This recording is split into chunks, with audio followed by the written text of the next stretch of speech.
Hindi po ako maninira, hindi ako magmumura, hindi ko na po ikakampanya ang sarili ko dahil alam ko, ang bayan ng Cabiao, nagdesisyon na kung sino ibobotong congressman. Hindi niyo ako mariringgan na kailangan ng pagbabago, na walang hiya yung kalaban ko. Hindi niyo ako mariringgan ng ganyan dahil alam niyo naman na walang hiya talaga yung kalaban ko. Di ko dapat sabihin. Yung mag-asawang si Raulo. Mamatay ka sa inggit. Mamatay ka, siraan yung mga siraan. Habang sinisiraan niyo ko, patuloy akong tumutulong, patuloy yung minamahal ng tao sa ika-4 na distrito ng Nueva Ecija. Tandaan niyo yan!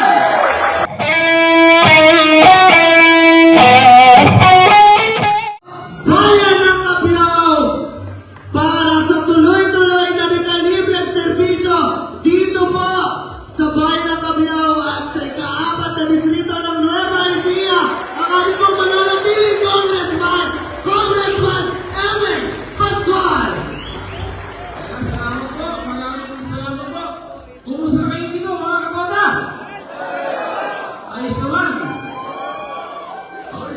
Okay yan. May mo kami sa isa, baka naman na yung di mga nakamasada. O yung nasa dulo, kung mayaman, blande po. Ano, toda ka ba, toda? Ano toda kayo? Kapag kayo tumayuin na sa dulo yung blande. Kapag ang toda nyo nagipet, kailangan nyo ng pera, tutuon kayo, gumupit kayo ng kopi sa buhay ng isang lanyo. Ano ba? Kapila, may mga Eming Pascual suplero. Kapila, ako, unang-una, kay Panginoon, sa aking kapatid, sa Milo Rivera, maraming salamat. Sa inaanak ko kay Kevin, hindi ako naisisay kung siya nandito. Ako, hindi na ako masasalita tungkol sa politika. Puro walang hanggang pasasalamat sa inyong lahat dito sa bayan ng Cabiao. Hayaan nyo lang na mahalin ko kayo ng mahalin. Hayaan nyo lang na iparamdam ko sa inyo. Hayaan nyo lang na iparamdam ko sa inyo yung dekalibreng serbisyo na sinasabi ko. Ako, kita ninyo ha. Tatalo ako dito marami. Pero ako may nagpakita ng kahit na konti na pagtatampo. Hindi. Kahit matalo niya ako dito sa susunod, tuloy-tuloy na kayo makakalimutan yan. Ano ka ba? Alam nyo? Eto ha, tingnan nyo. Ano ba buhay ni Kong Eming? Ang buhay ko lang naman po, walang pinangarap kundi paano kayong matulungan, ha? Tingnan niyo yung naninira sa akin. Yung walang ginawa kundi siraan ako ng siraan. Nakikiangkas doon sa bingo, yung bukal niyang walang ginawa kundi sa isama yung naninira sa akin. Hindi ba? Walang ginawa kundi sumakay doon sa bigas. Ano ginagawa niya sa bigas ni Doktora? Napiperwisyo kayo, bakit? Dati-rate, ang bigas inihahatid sa bahay niyo. Ngayon, ang bigas, dinadala pa sa gym na nagtatricycle pa ang mga taga-Cabiao para makuha ang bigas. Ba't kayo nagkagastos? Ba't kayo nagkaroon ng abala dahil sa bigas na yan? Para mapagbigyan si Doktora na siraan si Eming Pascual. Kaya ba akong siraan sa inyo? Hindi! Mamatay ka sa inggit. Alam niyo? Eto ha.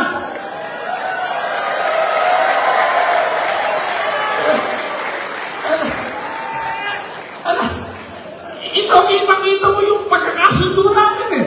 Iisa ang damdamin natin eh. Ito ha, yung ospital lang, tingnan nyo. Magmula sa Cabiao hanggang sa ospital, inugasan ko. Para 5 minuto.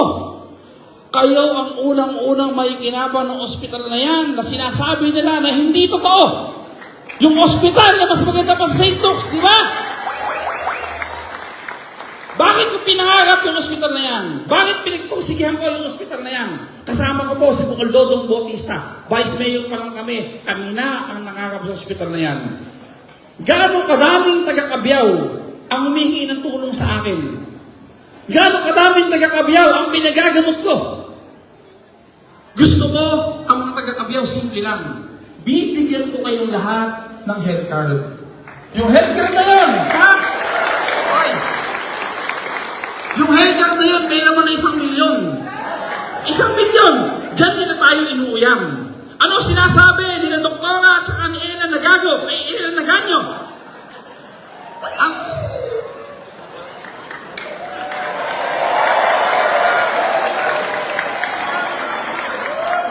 Alam niyo, mayaman na daw kayo, inuuyang kayo. Yung 1 milyon na healthcare na yan, hindi nyo pwedeng pambili sa Jollibee, hindi nyo pwedeng pambili sa grocery. Yung healthcare na yan, pag may nagkasakit sa pamilya nyo, wala nang iiyak sa politiko, wala nang mamapalimos sa kamag-anak, wala nang magtitiis sa may sakit sa bahay, ipagagamon ngayon doon. Libre, VIP kayo pagpunta nyo doon. Kayo may kinabang. Aba, ako, hindi ako doktor. Pero tingnan nyo, napakadami ko na ipagamot dito sa bayan ng Cabiao. Dito sa Cabiao, sa dami ng tinulungan ko, makibalita kayo, may tinanong ba ako kahit isa kung sino binoto nyo? Wala. May tinanong ba ako kung sino yung boboto nyo? Wala. Ibig sabihin nun, yung pagmamahal ko sa inyo, hindi po politika. Sasabihin pa nila, yun daw, tinutulungan ko, hindi daw totoo yung kalokohan daw. Sino dito natulungan ko magtaas ang kamay? O tingnan nyo, gano'ng kadami. Ito ng baka to. Halika, tingnan nyo. Halika, ito si Dave. Ito, si Dave ba yan? Ito si Dave. Itong pamilya na to, ha? Ito si Dave. Ito ka. Ikaw ba si Dave? Tingnan nyo si Dave yung pinupuntahan ko. Ha? Ayan. Si Dave po, ha? Nakakapangilagot. Pero si Dave yung bata na to. Totoo to, di ba? Yung nanay niya. Siguro po, ilang araw lang mamamatay na yung bata to. Hindi ko sila kilala. Saan kayo sa Cabiao? Sa Roque Cabiao. Taga sa Roque Cabiao sila, maliit pang pamilya. Maliit na pamilya, pinuntahan ako, kailangan ipagamot sa India yung bata na ito. Sige, kailangan magkaroon ng liver transplant. Kukuha ng atay sa amin niya at ilalagay, yung hiwa, kung tingnan yung hiwa, ilalagay sa ano niya. Ba't ba dito kayo ngayon? Namamasada ka ba? Ako naman masada. Bibigyan mo pa ba kayo? Sige. Sige.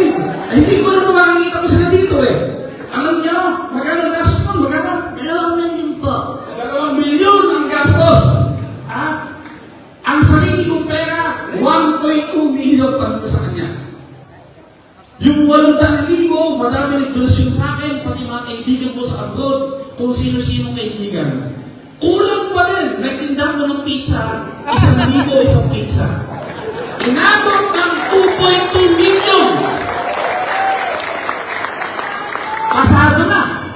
Bakit kasado na? Gagamutin na. May isa na namang problema. Ang isa na namang problema, wala silang papasahin papuntang India. Wala silang pangkain papunta ng India. Ano pong ginawa ko? Yung alkansya ko, binasag ko yung kawayan. Ibinigay ko sa kanila pamasahe. Tingnan po ninyo, yung batak to, hindi ko pababayaan. Hanggang makatapos ang pag-aaral sa kolenyo, pag-aaral ko yung batak to. Kayo mag-asawa, babae na yan. Babae yan. Tatanungin ko kayo. Kayo ba, tinanong ko kung binoto niyo ako kahit minsan? Hindi po. Kayo ba, sinabihan kong iboto niyo ako kahit minsan? Hindi rin po. O, mamatay ka sa inggit. Mamatay ka, siraan niyo ba ako ng siraan? Habang sinisiraan niyo ako, patuloy akong tumutulong, patuloy akong minamahal ng tao sa ika-4 na distrito ng Nueva Ecija. Tandaan niyo yan! Alam niyo, sa totoo lang po, umupo na kayo. Alam niyo, kinikilabutan ako.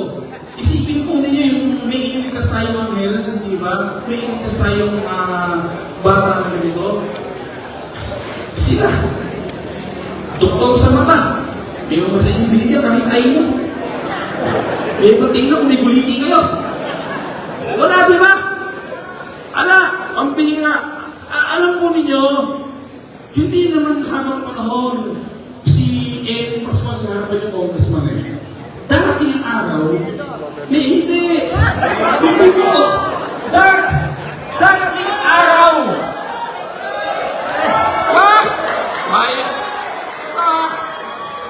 Pinagugulot nyo eh. Darating ang araw, matatapos din po ang aking panunungkulan. May bagong congressman na tatayo sa harapan nyo.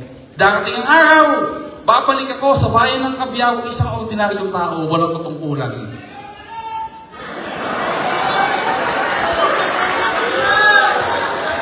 Ang napakasarap lang nun, pag bumalik ako dito, kawawalang hiya nyo. Ang masarap lang dito, kapag bumalik ako dito, isang ordinaryong tao, kaya kong tumingin sa inyong mga mata na si Eming Pascual nung naging congressman, minahal ng totoo ang mga tao sa bayan ng Cabiao.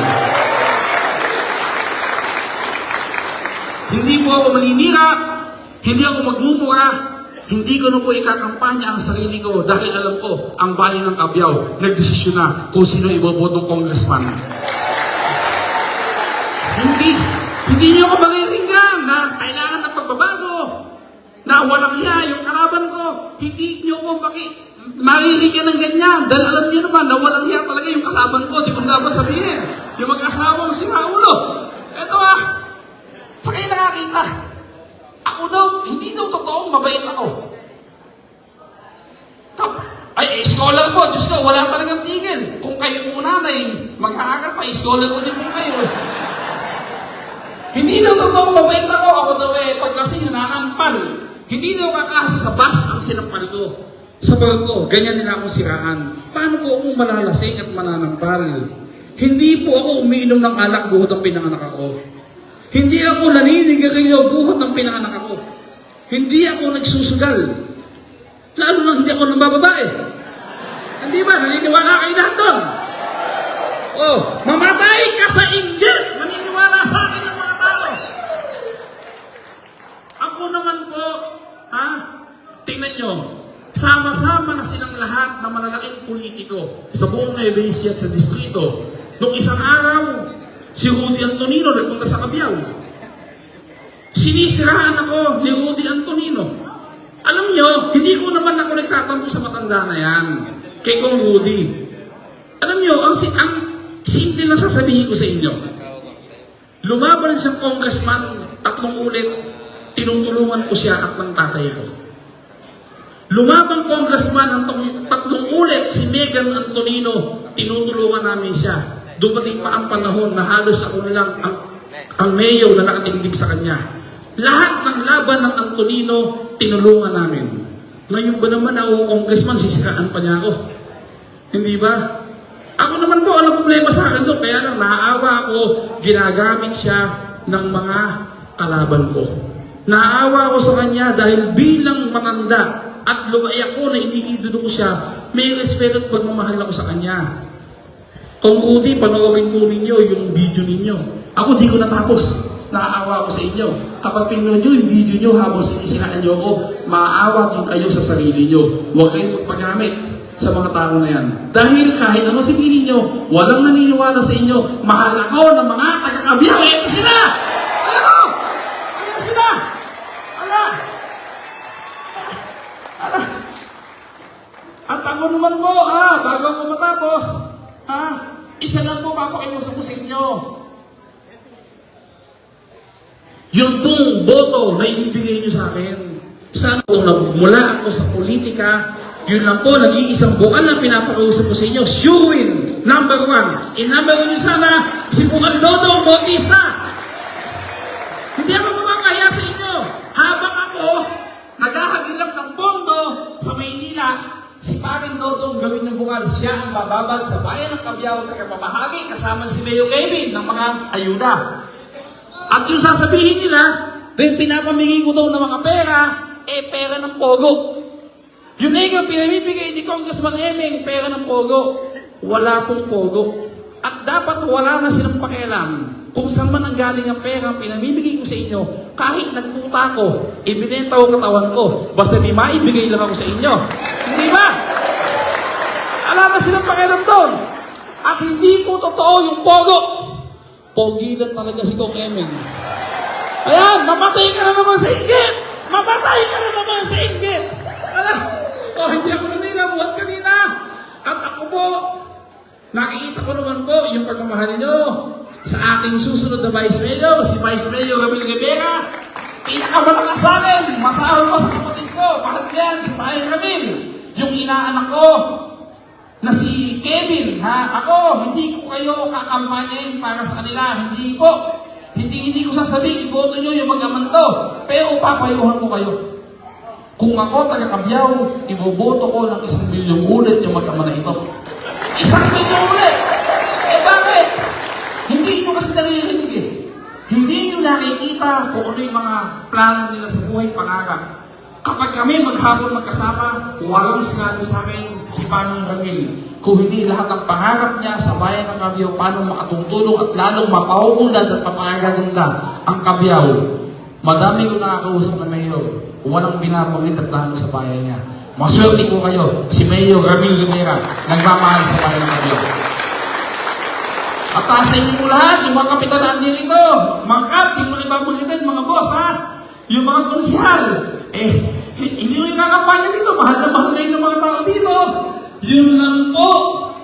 Tandaan po ninyo, si Eric Pascual po, nagmamahal na tapat sa inyo, kahit kailan, kahit anong panahon, kahit hindi panahon ng politika, marami naman yung anti-libre serbisyo. Marami po salamat!